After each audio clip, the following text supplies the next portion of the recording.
good? Yay. Hi guys, so first thank you for being here for the presentation tonight. I want to thank you for taking the time. I know there's plenty of other things you could have done.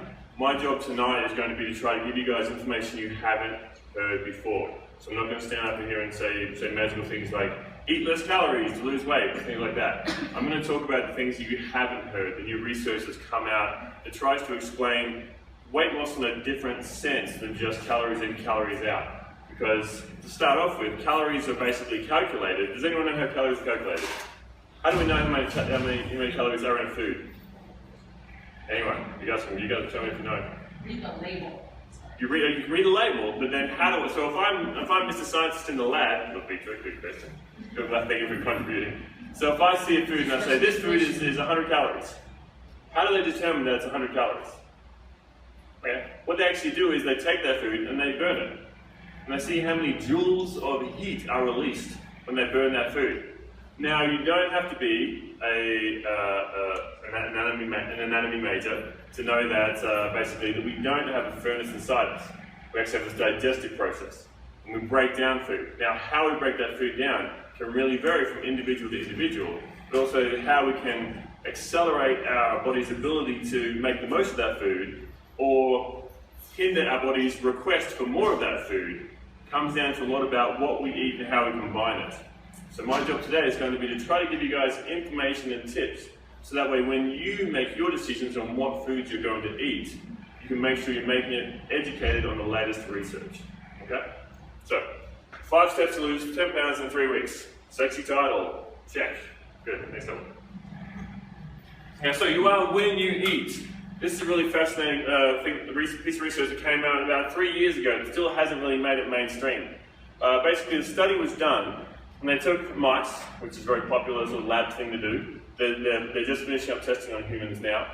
But basically what they did is they took mice and they said, okay, let's give these different groups a choice of a low-fat, medium-fat, or a high-fat diet. And let's also have the groups eat within 8-hour, 12-hour, or 18-hour windows.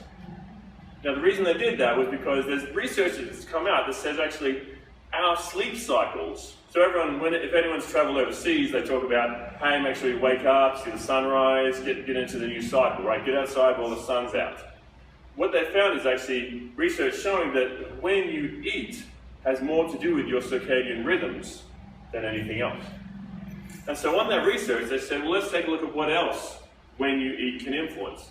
So they took the groups and they found that the group that when it was able to eat within an 18-hour window actually grew overweight.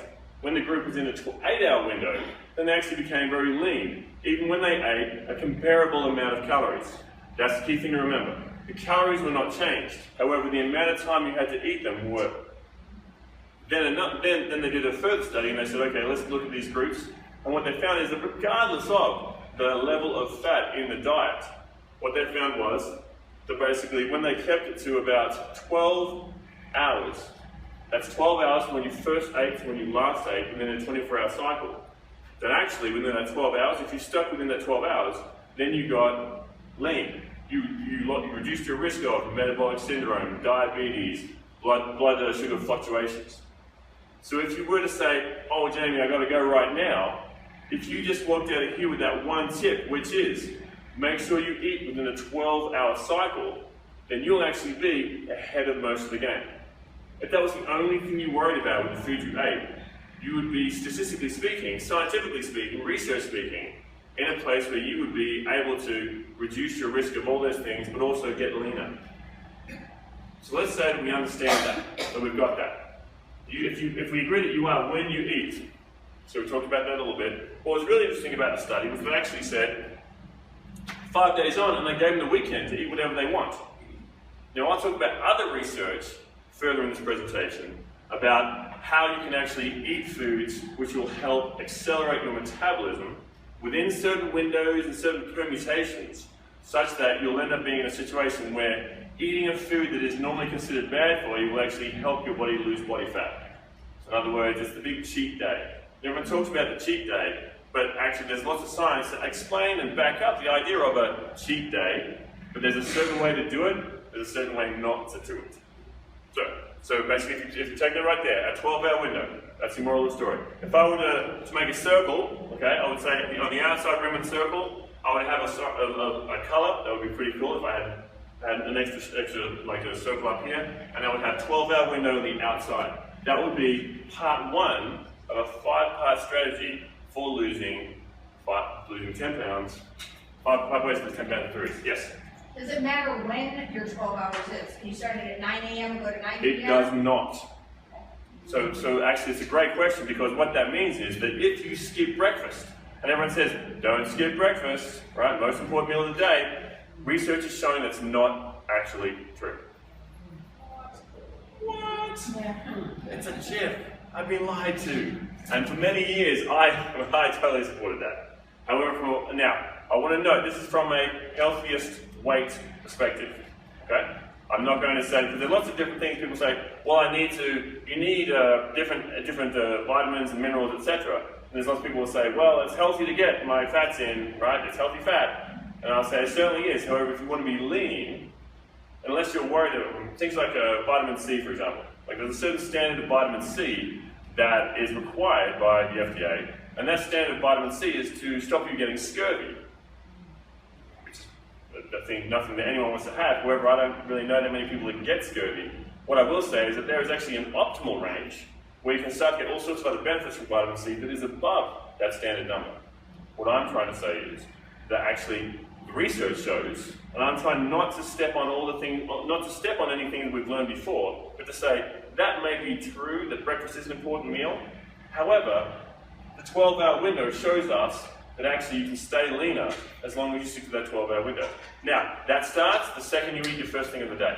So when you eat those things, that'll be important to know, because then you want to stick with that. So if you wake up and have something at 5 a.m., then 5 p.m. is your shutdown time. And we've all heard different people talk about don't eat after 7 p.m. as a strategy. And so all of a sudden, that makes sense in that a lot of people wake up and have their breakfast at 7 a.m. Yes, sir? So to go along with her question, does it have to be the same every day? No. 12-hour window. That's what the research shows. Now, if I were to be a betting man, I would say, will you get better results if you eat at similar times during the day? I would say yes. But I'm not going to stand on what I don't want to make this presentation about, although it's one of those things I want to put it on you guys to do, to say, hey, can I eat at the same time every day? If you can, then yes, because your body, just like how at a certain time of day we start to get sleepy, because our body gets ready to go to bed, at a certain time of day we start to get antsy or tired, our body has rhythms, our body has cycles. Now, if we can teach our body this is when you eat, everyone knows about Pavlov's dogs, right? Everyone's got, if anyone has a dog, they notice that that dog starts to get antsy about a certain time of day. The dog knows this is when the master or the mistress is about to come home. The dog's excited to see them, right? Starts standing by the door. But there's been all sorts of different videos that are like, hey, see that? So our body does the same thing, starts to produce digestive fluids, it gets ready to process the food that we're about to eat. Now, so what I say is the research shows it doesn't matter. I'd say if you want to take it from good results to excellent results, then stick with that. It's a great addition. Any other questions? What constitutes a meal a day? Like if I have a cup of coffee first Calories. thing in the morning? Is it black? Yes. Then is there any calories in it? No. No. Okay. So when I'm here That's good, drinking that's good. water in the morning, That's I'm good. okay. You're okay. Second you get those calories in you, and then your day's up and running. We good?